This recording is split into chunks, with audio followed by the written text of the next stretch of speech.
தமிழக வெற்றி கழகம் அப்படிங்கிற கட்சியை தளபதி ஆரம்பிச்சதுக்கு அப்புறம் நிறைய பேர் கட்சிக்குள்ள வந்து சேர்ந்தாங்க. அப்படி வந்து சேர்ந்தவங்க தான் கோயம்புத்தூரை சேர்ந்த வைஷ்ணவி அப்படிங்கிற பொண்ணு.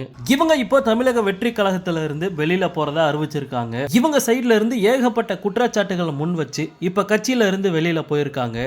இந்த நிலைமையில வைஷ்ணவி பத்தி தமிழக வெற்றி கழகம் சைட்ல இருந்தும் ஒரு சில விஷயங்கள் வெளியில வந்துகிட்டு இருக்கு. சோ அது என்ன அப்படிங்கறத பத்தி இந்த வீடியோல டீடைலா பார்க்கலாம். தமிழக வெற்றி கழகம் அப்படிங்கிற கட்சியை தளபதி ஆரம்பிச்சதுக்கு அப்புறம் கோயம்புத்தூரை சேர்ந்த வைஷ்ணவி அப்படிங்கிற ஒரு பொண்ணு கட்சியில தன்னை இணைச்சுக்கிட்டு வேலை செய்ய ஆரம்பிக்கிறாங்க. ஆனா இவங்களுக்கு கட்சியில உரிய மரியாதை கிடைக்கல அப்படிங்கிற மாதிரி சொல்றாங்க. அது மட்டும் இல்லாம இவங்க வைக்கிற குற்றச்சாட்டுகள் என்ன அப்படின்னு பார்த்தோம்னா, மாநில அளவுல கட்சிக்காக உழைக்கிற எனக்கு பொதுக்குழு கூட்டம், பூத் கமிட்டி மாநாடு, செயற்குழு கூட்டம் அப்படின்னு எதுக்குமே அனுமதி கொடுக்கல. சென்னைக்கு போயிட்டு பொதுச் செயலாளரை சந்திக்க கூடாது, மாவட்டத்தில் நடக்கிற நிகழ்ச்சிகளுக்கு வரக்கூடாது, மாவட்ட நிர்வாகிகளை மீறி மீடியாக்கள்ல இன்டர்வியூ கொடுக்க கூடாது, சோசியல் மீடியால நீங்க பேசக்கூடாது, போஸ்ட் போடக்கூடாது அப்படின்ட்டு கோயம்புத்தூர் தமிழக வெற்றி கழகத்தோட நிர்வாகிகள் மேல அடுக்கடுக்கா இவங்க நிறைய புகார்கள் வைக்கிறாங்க. ஆனா இவங்களை பத்தி இப்போ ஒரு சில விஷயங்கள் வெளியில வந்துகிட்டு இருக்கு. என்ன அப்படின்னா, இவங்க கட்சி போஸ்டிங்காக மட்டும்தான் இவ்வளவு வேலை பார்த்திருக்காங்க. போஸ்டிங் தரல அப்படின்னு சொன்னதுமே கட்சியை விட்டு வெளியில போயிட்டாங்க.